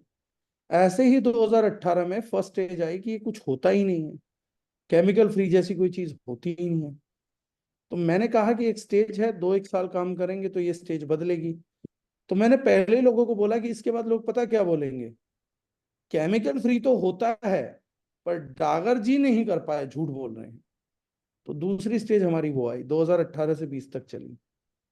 फिर मैंने कहा कि जैसे ही 3-4 साल पूरे होंगे तो एक स्टेज आएगी, और ये मेरा हर सेमिनार में बोले हुए वर्ड्स है। तो मैंने कहा अब एक स्टेज आएगी जब लोग कहेंगे, मैंने ये 2 साल पहले नारा बुलंद किया कि हाँ क्या, हाँ ये केमिकल फ्री नहीं होता, हार्मफुल केमिकल फ्री होता है, और हम भी केमिकल फ्री हैं। आज लगभग हर कंपनी लिख रही है केमिकल फ्री। एक कंपनी ने तो हमारा पूरा लोगो ही कॉपी कर रखा है, हमारे तरीके कॉपी कर रखे हैं, ऑर्गेनिक कॉपी कर रखा है, ऐसा बहुत कुछ है मतलब कर रखा है। तो उन सब लोगों ने वो सब कुछ कॉपी करना चालू किया। आज कितनी कंपनियां लिखती हैं हम भी केमिकल फ्री, आज लगभग 99% एमएलएम कंपनीज अपने लोगों को ये बोल रही हैं कि तुम चिंता मत करो हम भी केमिकल फ्री हैं। आयुर्वेदिक सभी केमिकल फ्री होते हैं, मतलब इस एक सब्जेक्ट पे एमएलएम के बाजार में आज 5,000 बातें तो हैं। तो मुझे अच्छा लगता है कि ये सब्जेक्ट मैंने कम से कम एमएलएम में हिट करवा दिया। मेरे को बड़ा प्राउड है इस चीज के ऊपर। और मैंने बोला था कि अगले 5-6 साल में जब भी कोई केमिकल फ्री की बात करेगा तो एक ही कंपनी का नाम लेंगे लोग, दारूजन, कि केमिकल फ्री मतलब दारूजन की बात कर रहे हो तुम लोग। वो ब्रांडिंग हमारी हो गई। जितने साल में सोची थी उससे 2 साल पहले ही निपटी। मैंने 2025 से इमेजिन किया था, एंड 2 साल पहले ही निपट गया। मतलब 2023 तक ही नाम काम सब कुछ पब्लिक जानने लग गई। आज तो इनफैक्ट मिशन केमिकल फ्री आप गूगल पे डाल दो, केमिकल फ्री वर्ल्ड डाल दो, तो दारूजन के अलावा आता ही कुछ नहीं है। हम इतने बड़े स्केल पे तो इंटरनेट पे मौजूद है, जो दुनिया के बहुत कम लोगों को नसीब होता है। आप कई लोग पहले पेज पे आना चाहते हैं, आज मैं बोलता हूँ आप केमिकल फ्री वर्ल्ड गूगल पे टाइप करो या mission chemical free world Google पे टाइप करो, तो हम पहले पेज पे नहीं आते। पहला और दूसरा पेज है ही हम। हमारा ही कोई एसोसिएट पहला है, हमारा कोई एसोसिएट दूसरा है। जिस गूगल पे रैंकिंग करने के लिए लोग एजेंसीज हायर करती थी, उस गूगल के पहले 2-3 पेज ही हम हैं। पहले पेज पे नहीं है, पहले 2-3 पेज ही हम है। और अच्छी बात यह है उसमें दारुजनन.com नहीं आता, उसमें किसी का पोर्टफोलियो आता है, प्रोफाइल आता है, ये सब चीजें आती हैं। अगला जो मेरा टारगेट है, वो 2 टारगेट मेरे बहुत क्लियर है। मेरा पहला टारगेट है बहुत बड़ी लीडरशिप को प्रोफेशनल बनाना, उनको कंपनी के विजन के साथ अलाइन करना, नोट दारुजनन के विजन के साथ नहीं, कंपनी के विजन के साथ अलाइन करना। कि being a company you are a small company, और कंपनी अपना विजन देखती कैसे हैं, चलती कैसे हैं, हर एक इंडिविजुअल को एक कंपनी में कन्वर्ट करना, ताकि वो छोटे और नेटवर्क मार्केटिंग के फालतू चैलेंजेस को छोड़ के असली चैलेंज पे फोकस कर पाए, जो है बिल्डिंग ऑफ बिजनेस। ये हमारा अगला टारगेट है। प्रोडक्ट्स हमने एस्टेब्लिश कर दिया, प्रोडक्ट जो कि तो एस्टेब्लिश रहेंगे, उसको हम मार्केट में लीड करा के रखेंगे। अब यहां से अगर कोई उम्मीद कर रहा बहुत सारे प्रोडक्ट आएंगे, बहुत सारे रेवोल्यूशन आएंगे, नहीं।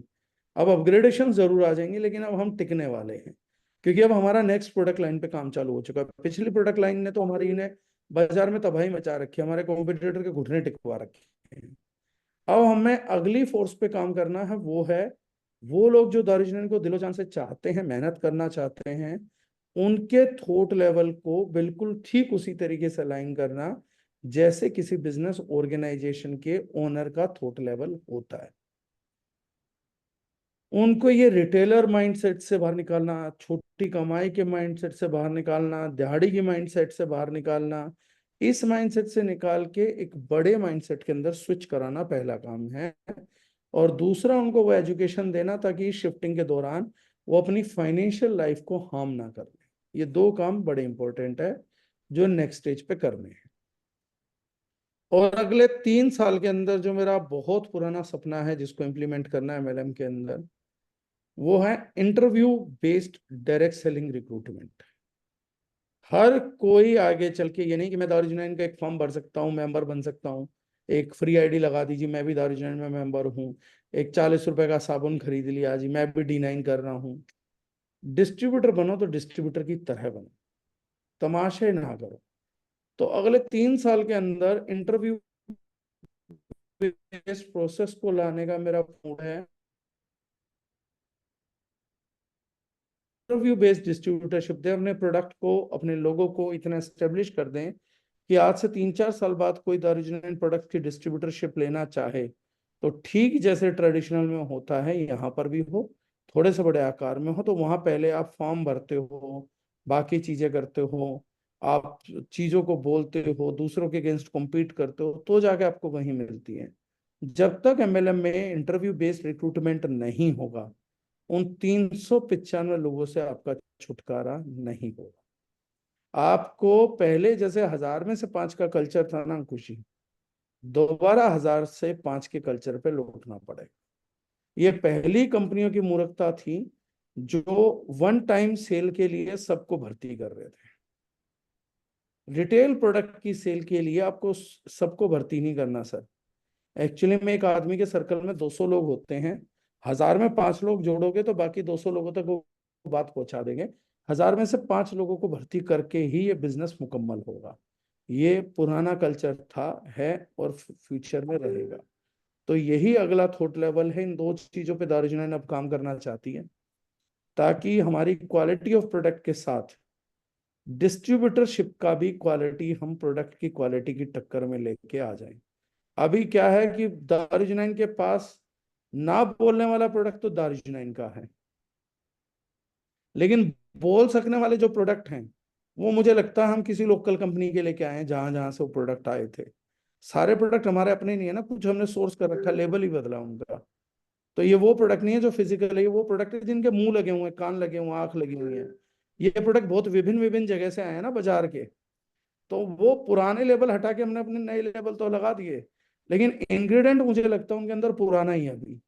तो उनका इंग्रेडिएंट जो है वो प्रोडक्ट के लेवल पे अपग्रेड करना होगा, जिस तरीके से हमने प्रोडक्ट को अपग्रेड किया था। तो मुझे लगता है नेक्स्ट टास्क हम लोगों का अगले 3 साल का ये है कि लोग ये बोले कि भैया जैसे क्वालिटी प्रोडक्ट्स की थी वही क्वालिटी इनकी लीडरशिप में भी झलकती है। दोनों का ही कोई मुकाबला नहीं है, दोनों से ही टक्कर ना लो। बहुत ही मैच्योर्ड लोग हैं, बहुत ही तमीजदार लोग हैं, बहुत प्रोफेशनल हैं, बहुत पॉजिटिव हैं, मतलब तमीज से बात करना भी जानते हैं और बदतमीजी को इग्नोर करना भी जानते हैं। तो उस लेवल पे टीम को पहुंचाना होगा, उसके लिए मेहनत करनी पड़ेगी, उसके लिए ट्रेनिंग्स करेंगे, मीटिंग्स करेंगे, बढ़ाएंगे आगे। ये अगला टारगेट है। जी सर, जी sir.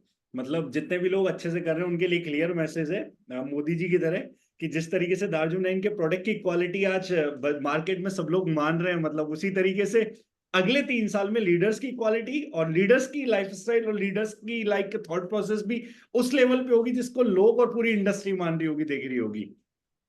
100% sir. Hindustan Unilever limited का MD, उसका लोकल स्टाफ, उसका छोटा स्टाफ, उसका कस्टमर केयर और उसके नीचे सीनियर, आप सभी का बिहेवियर देख लीजिए सर, वो एक जैसा दिखेगा। जी सर। एक मूर्ख का ऑर्गेनाइजेशन चलाना और एक समझदार का ऑर्गेनाइजेशन चलाना सर, फर्क दिखता है उनके लोगों में। आप किसी ढाबे पे जाइए, वो ढाबे का वेटर कैसे बात कर रहा है उस तरीके से मैं बता दूंगा इनके मालिक का थॉट प्रोसेस क्या है। आप KFC में जाइए सर, आप डोमिनोज में जाइए, आप अमेरिकन एक्सप्रेस का कार्ड लीजिए, आप अमेरिकन एक्सप्रेस कार्ड के कस्टमर केयर पे एक बार बात करिए, आपको जमीन आसमान का अंतर नजर आएगा। छोटा सा टुच्चा सा एम्प्लॉय है, कस्टमर केयर का एम्प्लॉय है, लेकिन सर वो ये बता देगा कि मैं अमेरिकन एक्सप्रेस का कस्टमर केयर हूँ। और वहीं आप एक लोकल बैंक, देना बैंक वगैरह में या एसबीआई के क्रेडिट कार्ड पे करिए, वो भी आपको बता देगा कि मैं क्रेडिट कार्ड का, एसबीआई का क्रेडिट कार्ड हूँ। तो ये ऑर्गेनाइजेशन से चलता है सर, जब तक आप सब में क्वालिटी प्रोड्यूस नहीं करोगे आगे नहीं बढ़ पाओगे। अच्छी बात है सर, वी आर लकी कि कम से कम हम ऐसी ऑर्गेनाइजेशन के साथ है जो कम से कम अपने आप को हिंदुस्तान यूनिलीवर की तरह सोच के चलती है। क्योंकि लोग तो एक टिपिकल डायरेक्ट सेलिंग और उस चीज में ही अभी उलझे हुए, नेटो मार्केटिंग, प्राइस कंपैरिजन, छोटी मोटी चीजें, उन सब चीजों में अभी उलझे हुए, उनसे बाहर ही नहीं निकल पाए। तभी तो इंडस्ट्री ग्रो नहीं कर पाई सर, जितने छोटे मुद्दे में उलझोगे उतने छोटे रह जाओगे। अगर आप रबड़ की बॉल को ही नहीं खेलना सीख पा रहे हो तो लेदर की बॉल खेल के इंटरनेशनल कैसे खेलोगे? खेल ही नहीं पाओगे, है ना। सर लास्ट छोटी सी बात है, बस ज्यादा बड़ी नहीं है सर। 14 अप्रैल हमारा इवेंट होने वाला, सिर्फ 2 दिन बाकी हैं। जबरदस्त तरीके से तैयारियां चल रही हैं और अभी भी 250 लोग यहाँ पे प्रेजेंट है। 1 घंटे से ज्यादा मीटिंग को हो चुका है। तो सर ये आई थिंक मुझे लगता है 14 अप्रैल एक बहुत बड़ा हमारे लिए बेंचमार्क बोल दूं या एक स्टार्टिंग बोल दूं बहुत बड़े रिवॉल्यूशन की। तो उस तरीके से आई थिंक मुझे लगता है कि दार्जिलिंग अपना पहला इतने बड़े लेवल पे कोई इवेंट ऑर्गेनाइज कर रही है। तो जितने भी लोग आ रहे हैं सर, उनके लिए कोई मैसेज और कोई सलाह हमारे लिए, क्योंकि मैंने, मेरी टीम में भी बात हुई तो मैंने यही बोला है कि भाई यहाँ से चीजें बहुत तेजी से बदलने वाली हैं, बहुत जबरदस्त कुछ होने वाला है। तो जितने भी लोग हमारे साथ बेस्ट पॉसिबल है उन लोगों को पार्टिसिपेट कराइए, मैक्सिमम से मैक्सिमम लोग को पार्टिसिपेट कराइए, क्योंकि इसके बाद लोग के सोचने का तरीका बहुत बदल जाएगा, ये 100% कंफर्म है। तो आपकी तरफ से हाँ, कोई मैसेज सर? देखो मैं एक बात बताता हूँ, ये सब लालच होते हैं, सोचने का तरीका बदल जाएगा, जीवन बदल जाएगा, एक चमत्कारिक क्रांतिकारी चीज होगी। मैं ये मानता हूँ ये सब लालच है, और मैं मानता हूँ लालच के आधार पे किसी भी व्यक्ति के आने के कारण वो जो पहले से है ना वो वही चीज ढूंढता रहेगा, मेरे सोचने के तरीके में क्या बदलाव आ रहा है। और ऐसा कुछ चमत्कार तो होता ही नहीं है। लेकिन हम जो बोल के लाएंगे उसमें पब्लिक आएगी। मैं एक छोटी सी चीज बताता हूँ। मैं हमेशा एक बात करता हूँ, समझदार लोगों को मेरी बात समझ आ जाएगी तो उनको समझ आ जाता होना क्या है। जिनको नहीं आनी नहीं आनी। मैं आज आपको एक बात बताता हूँ। एक महान फिल्म स्टार हो गए, महान फिल्म स्टार, जिनका नाम है धर्मेंद्र देओल। सानेवाल पंजाब से आते हैं। उनके क्षेत्र में कोई थिएटर नहीं था। उनके दोस्तों ने एक दिन जिद की, बोले मूवी देखने चलेगा। और पंजाब का वो लड़का, मुझे नहीं लगता आज कौन, आज भी उनका पिंड, आज 2024 में भी कोई एडवांस पिंड है, ठीक है। और वो तो पता नहीं 1950-60 कब की बात रही होगी। तो उन्होंने कहा मूवी देखने चलेगा, तो वो अपने क्षेत्र से बहुत दूर एक मूवी देखने चले गए। ये धर्मेंद्र के इंटरव्यू में मैंने सुना था। तो धर्मेंद्र जी बोलते हैं कि जब मैं मूवी देखने गया ना, तो उस मूवी का नाम था नया दौर, और एक्टर थे दिलीप कुमार। तो धर्मेंद्र ने कहा कि मेरे को पहली बार ये महसूस हुआ उस मूवी में बैठ के, उस थिएटर पे बैठ के, जब लोग देख रहे थे, वाहवाही कर रहे थे, ताली मार रहे थे, तो बोले पर्दे पे मैंने देखा कि यार सुंदर लड़का दिलीप कुमार, क्या छवि बनी है, क्या हीरो है, क्या चीज है। बोले और उस दिन मेरे को ये प्रेरणा आई कि मुझे भी एक दिन साला पर्दे पे आना है। घर गए, मार पड़ी। थोड़े दिन रुक के अपने माता पिता से इच्छा जाहिर करी कि मैं एक घटना से बहुत प्रेरित हो गया हूं, मैं थिएटर गया था और मैंने दिलीप कुमार देख लिया। अब बस दिल नहीं मानना, मुझे एक बार थिएटर में पर्दे पे आना है। दिल नहीं मानना। धर्मेंद्र को कभी फिल्म स्टार नहीं बनना था सर। धर्मेंद्र को जीवन में कभी बड़ा ही नहीं बनना था। और ये बात धर्मेंद्र को भी नहीं पता थी कि उसे एक दिन इतिहास में इतना बड़ा फिल्म स्टार बनना है। बस एक गलत हरकत हो गई। दोस्तों के कहे पे में मूवी देखने चला गया। और वहां दिलीप कुमार को देख के पता नहीं क्या समझ आया, क्या दिमाग में बैठ गया। वो पागल ही हो गया, उसको रातों को नींद आनी बंद हो गई, वो मैगजीन खोजने लगा और जाके अपने फोटो उतरवाने लगा कि मुंबई जाना है। उसे ये नहीं पता मुंबई है कहाँ, कभी पहले गया नहीं, कोई यार नहीं, कोई दोस्त नहीं, कोई रिश्तेदार नहीं। उसे ये नहीं पता कि थिएटर में आया कैसे जाएगा, बस उसको एक लगन लग गई, एक लत लग गई। थिएटर में आना है, स्क्रीन पे आना है, एक बार आना दिलीप कुमार की तरह। और जब कोई सपोर्ट नहीं मिली तो धर्मेंद्र देओल सानेवाल पंजाब छोड़ के एक गरीब घर से भाग के मुंबई पहुंच गया। और मुंबई पहुंच के उसने उस यात्रा को आरंभ कर दिया अंकुश जी, जिस यात्रा के बारे में 0.0000001% नॉलेज नहीं थी धर्मेंद्र जी को। लेकिन क्योंकि उन्होंने वो यात्रा शुरू करी, आज उसका अंजाम हम सब जानते हैं। ना धर्मेंद्र देओल जी ने खुद को कामयाब किया, ना केवल अपने बच्चों को कामयाब किया, अपनी तीसरी पीढ़ी की कामयाबी की तरफ भी वो आदमी चल पड़ा। लेकिन ये सब हुआ कहां से अगर मैं इसका बीज ढूंढता हूँ? धर्मेंद्र देवल की सोच से, उसके सुंदर दिखने से, उसकी पर्सनैलिटी से सब जीरो था सर। अगर धर्मेंद्र देवल सही टाइम पे एक प्लेटफॉर्म पे बैठा ना होता और उस दिन किसी को देख के उसे कुछ समझ ना आया होता, तो वो कभी इतना ग्रो ना कर पाता। जब भी कभी कुछ भव्य आयोजन हो ना सर, तो जरूर देखने चाहिए, वो आपके अंदर आग फूक देता है। मेरे अंदर क्रिकेट की आग लगी। पहली आग कब लगी? क्योंकि सहवाग मेरे चाचा जी का साला था, हमारे गांव में खेलने आता था। तो पहली बार मैंने उसके बैटिंग के लिए लोगों को तालियां बजाते देखा, ये करते देखा। क्रिकेट मैं भी खेलता था, कभी मुझे इतनी आग नहीं थी मैं कुछ करूं। लेकिन सहवाग का इज्जत देख के, सब कुछ देख के मेरा दिमाग खराब हो गया। मैंने कहा यार, ये इज्जत चाहिए, लोग इसके लिए तालियां मार रहे हैं, मुझे कुछ करना पड़ेगा सर। तो मैंने अगले दिन ग्राउंड में गया और मैंने कहा रबड़ की बॉल से नहीं भाई, आज लेदर की बॉल से खेलेंगे। टांगे टूटेंगी टूटेंगी, हाथ टूटेंगे टूटेंगे, सहवाग भी तो खेलता, हम भी खेलेंगे। उसके घर का नाम था भोली, तो हम बोलते भोली भी तो खेल रहा, हम भी खेलेंगे। गांव में स्टार्ट हुआ सर। जब तक आप किसी बड़े इवेंट का हिस्सा नहीं है, मैं ये मानता हूं आप किसी बड़े जीवन का हिस्सा हो ही नहीं सकते। दूसरी चीज, इवेंट में आने के लिए आपका लगता क्या है? शायद 365 दिन में एक दिन, शायद वो 500 रुपए जो मेरे ख्याल से आप किसी बेकार डिश को रेस्टोरेंट पे गवा देते, शायद कोई घटिया फिल्म देखने में गवा देते। यही तो लगता है आपका। इतने छोटे में भी आप मौका छोड़ रहे हैं, तो अपनी सोच को सोचिए कि कितनी छोटी है। और अगर इतनी छोटी कीमत के लिए भी 22-25 लीडर बोलेंगे सर, जिन्होंने अपना बिजनेस बनाया, 5-5 मिनट बोलेंगे, 300 मिनट का कंटेंट होगा अंकुश जी। 300 मिनट उन लीडर को सुनने के लिए जो प्रैक्टिकली बिजनेस बना रहे हैं। बिना डायरी पेन के लोग आ जाएंगे सर। 14 तारीख के लिए सबसे पहले बिना डायरी पेन आ मत जाना। फालतू लोग नहीं बोलेंगे, 3 घंटे बोलेंगे कम से कम वो लोग जो लोगों ने जिंदगी जी रहे हैं, जो बिजनेस बिल्ड कर रहे हैं। छोटी बात नहीं है, लाइव सुन रहे हो। जिस बिजनेस के लिए आपके दिमाग में सवाल आते हैं, वो उनके जवाब दे के आएंगे। लेकिन ऐसे लोगों को सुनने के लिए कमाल की बात यह है कि हमारे पास 500 रुपए है,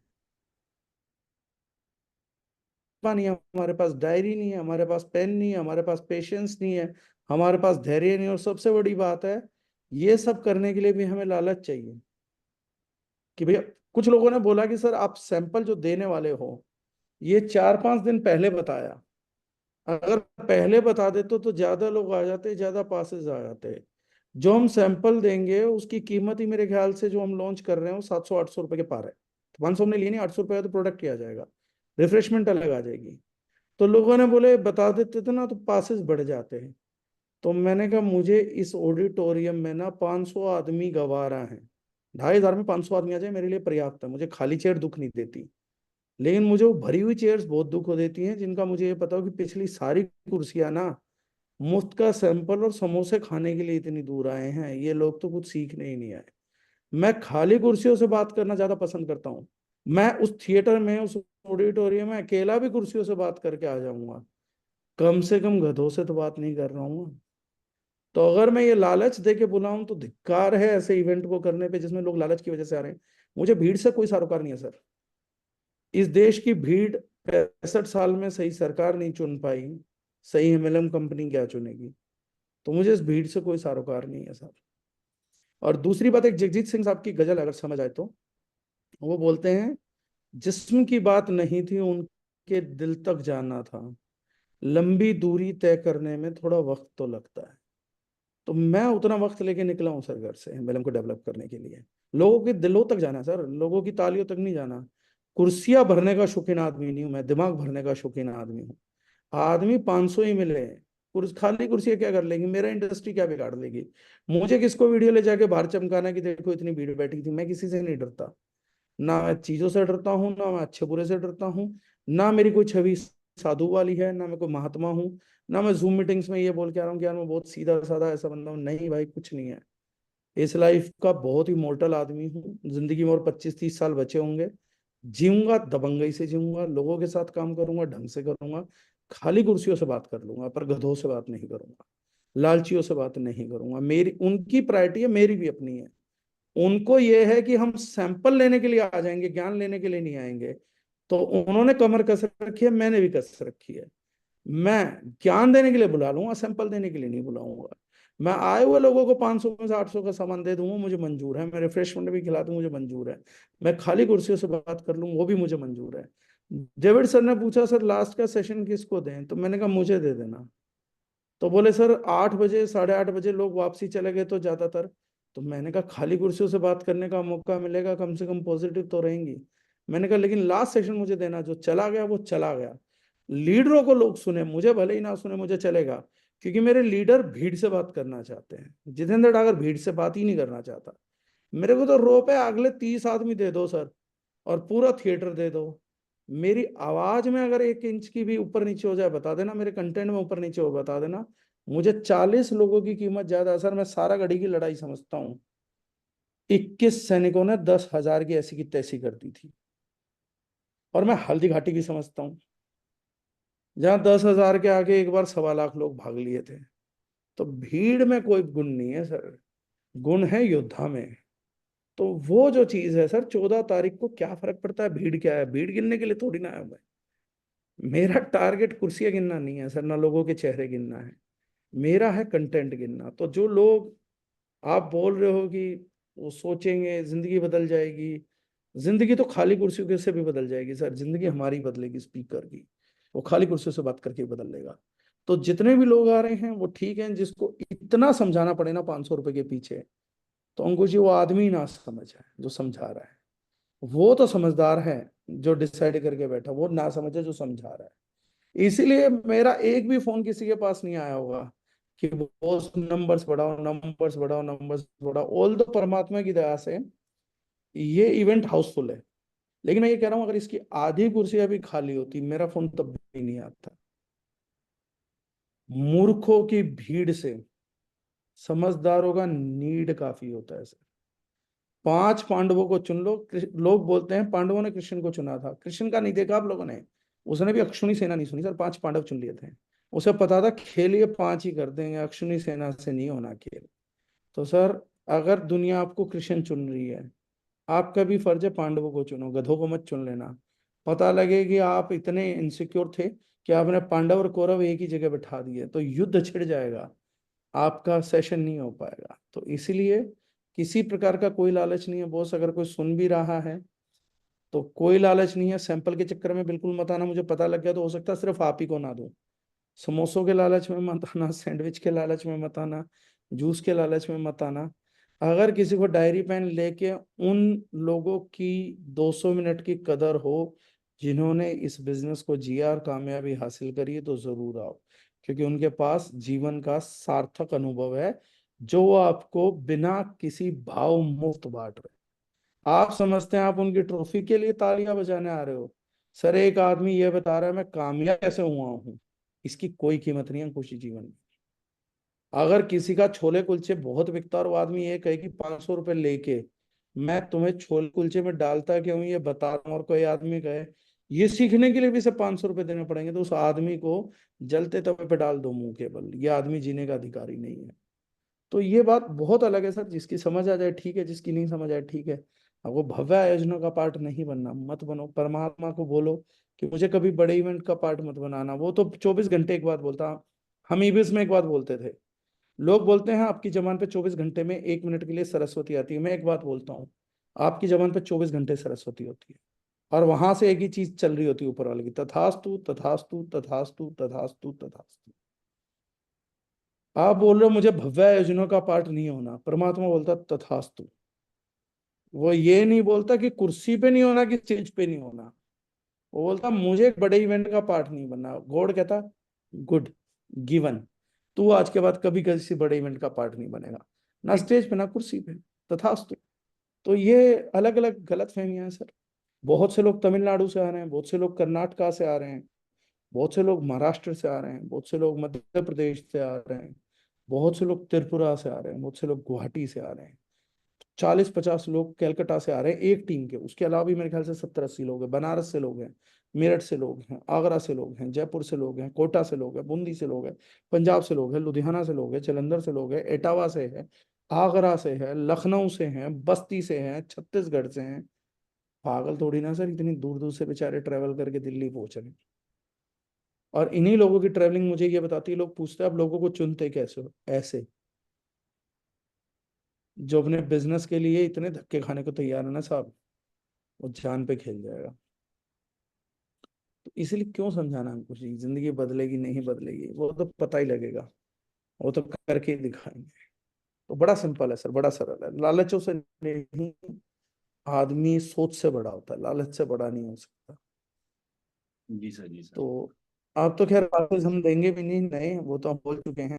तो अब बता देता हूँ, अच्छा खासा सैंपल में ही पैसा निकल जाएगा आप लोगों को। रिफ्रेशमेंट और सैंपल मिला के बाजार में वो 700-800 से ऊपर है। तो जो लोग नहीं आ रहे हो उनका 300-400 का घाटा तो हो चुका पहले ही एडवांस में। अब बता सकता हूँ, क्योंकि अब आज ही स्टाफ को बोला अब एक भी पास मत देना, कोई मांगे तो भी मत देना। आज ही तो बोल के हटाऊं, आज ही लेआउट दे के हटाऊं, तो अब बोल सकता हूँ, अब लालच दे सकता हूँ, क्योंकि अब गेम के पक्के हो चुके हैं, अब कोई डर नहीं। ये जी बात तो मुझे अब से नहीं, 1.5 साल 1.5 महीने से पता है कि हमें सैंपल देने हैं, बस बताई नहीं थी। क्योंकि सैंपल के लालच में ना आ जाए लोग, भंडारा नहीं लगाने वाले हम, छबील नहीं लगेगी, लगेगा तो लीडरशिप सबमिट ही। छबील तो फ्री गिफ्ट है, वो तो ऐसे ही दे रहे हैं, लेके चले जाना चाहिए। बिल्कुल सर।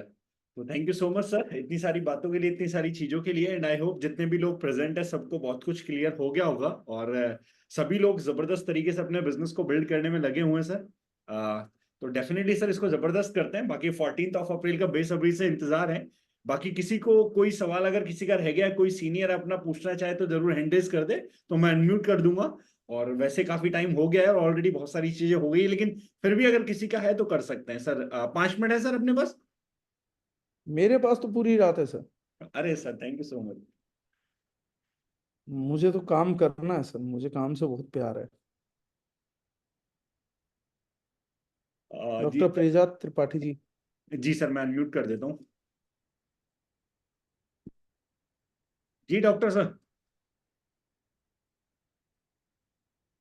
मैं डॉक्टर पारिजात त्रिपाठी सर। मैं पिछले एक वीक से काम शुरू किया हूँ, शायद आपको एक आध मैसेज भी मिला होगा। बहुत मजा आ रहा है। कई मैसेज मिले हैं सर, पिछले रिप्लाई नहीं हो पाया, मैं ट्रैवलिंग में था। कोई बात नहीं, लेकिन बहुत मजा आ रहा है। बहुत लंबी पारी खेलना है और मेरा बहुत मजा हुआ खिलाड़ी हूँ। बहुत बहुत मजा आएगा, बहुत अच्छा लग रहा है। और थैंक आपने यू। जो हमको प्लान दिया है, आपने जो प्रोडक्ट दिया है, आपने जो इतनी बड़ी डिस्काउंट दिया है, रियली सल्यूट यू। बहुत शानदार, बहुत थैंक शानदार, थैंक यू। यू।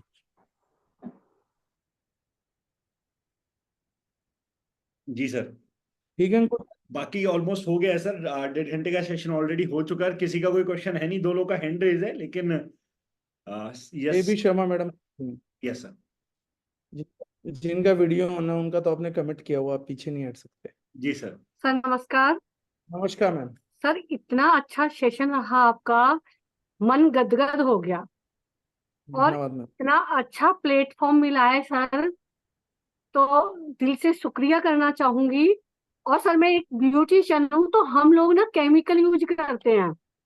जी। तो सर मैंने, आप यकीन नहीं करोगे, वो अवॉइड कर दिया धीरे धीरे। और आपके प्रोडक्ट को मैं काम में ले रही हूँ। और सर उनका जो रिजल्ट आ रहा है कस्टमर का मेरे पास, सर उनका भी फीडबैक इतना अच्छा आ रहा है। और आज मैंने पूरा, अपने में खाना भी बना रही थी तो भी मैंने सुना, और अब मैं बैठ के सुन रही हूँ।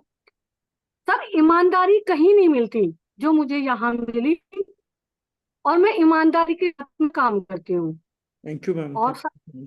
सर मैं साथ दूंगी और मैं काम करती रहूंगी। हम लोग आ रहे हैं, मिलते हैं जी। और मन लग के करते हैं sir. Thank you so much ma'am, thank you thank you. So much. बहुत तहे दिल से शुक्रिया। धन्यवाद मैम। Thank you sir. लो अंकुर जी, मैंने 1000 में से 5 की बात करी थी, आपके सामने 200 में से 5 है। कुछ नहीं बदलता सर। बिल्कुल सर। लोग अच्छे थे, लोग अच्छे हैं, लोग अच्छे रहेंगे। परिजात त्रिपाठी जी 1 महीना पुराना, बेबी मैडम 2-3 महीना पुरानी। लोग आज भी अच्छे आ रहे हैं सर, मन- अच्छे लोग ढूंढोगे अच्छे लोग आएंगे। बुरे ही ढूंढने जाओगे तो बुरे लोग आ जाएंगे सर, ढूंढने वाले पे है। परमात्मा का भी वचन है, खोजी खोज तुरंत में हूँ, एक पल की तलाश में, कहत कभी सुनो वही साधो, मैं तो हूँ विश्वास। आपको विश्वास है अच्छे लोग आएंगे तो अच्छे आएंगे, आपको विश्वास है बुरे आएंगे तो बुरे आएंगे। मुझे विश्वास है मैं खाली कुर्सियों से धंधा निकलवा लूंगा, तो मैं खाली कुर्सियों से निकलवा लूंगा अंकुश जी। और अगर मुझे विश्वास है कि भीड़ नहीं निकालेगी तो भीड़ नहीं निकालेगी सर। तो लालच से ज्यादा आदमी की ईमानदारी पे चलो सर, बहुत ईमानदार जनता है। लालची तो ये मुट्ठी भर है। आप उन्हीं मुट्ठी भरों को क्यों जोड़ते हो? आप ईमानदारों को जोड़ो सर, धरती पे ईमानदार लोग हैं। मैंने लोगों में मदद करते हुए देखा सर, लोगों को जान छिड़कते हुए देखा है।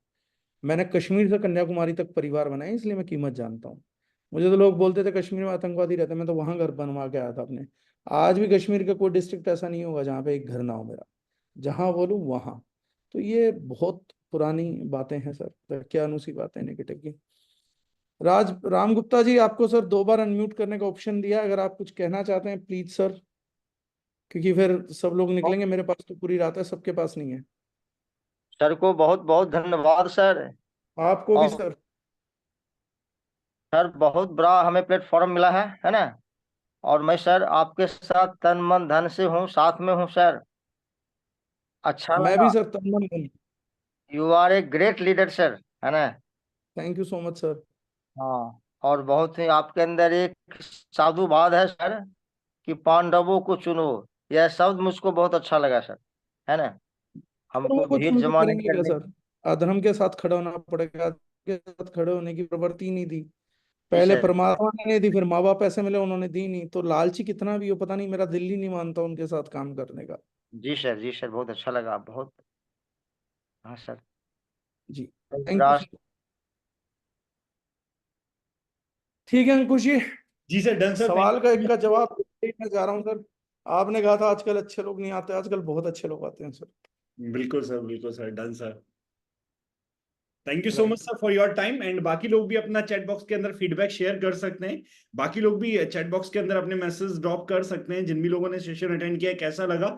एंड मैं चाहूंगा फोटो लेके, लाइक जो सेशन रहा है इसका अभी भी फोटो ले सकते हैं, अगर आपने नहीं लिया है तो फोटो लेके स्टेटस स्टोरीज पे हर जगह प्रमोट करें, और हर जगह अपनी फीलिंग्स को एक्सप्रेस करें। आज के सेशन से क्या सीखा, कैसा लगा, अपने ग्रुप्स में इस फोटोज को डालें कि आज का सेशन कितना मजेदार था, क्या क्या चीजें सीखने को मिली। अभी यूट्यूब रिकॉर्डिंग भी मैं आपके साथ शेयर कर दूंगा आधे घंटे के अंदर, तो जो भी लोग आपकी टीम से मिस हो गए थे उन लोगों तक भी ये सेशन पहुंचाए, ताकि हर एक इंसान को इस चीज की इंपॉर्टेंस पता लगे, और हर एक इंसान की बुद्धि तक ये बातें जाएंगी तो डेफिनेटली उसका भी दिमाग ओपन होगा। बाकी once again thank you so much sir, we are blessed कि आज हम आपकी मेंटरशिप में, आपकी गाइडेंस में काम कर रहे हैं और दावज ऑफ नाइन का हिस्सा है। Thank you so much sir, and thank you so much everyone for being present.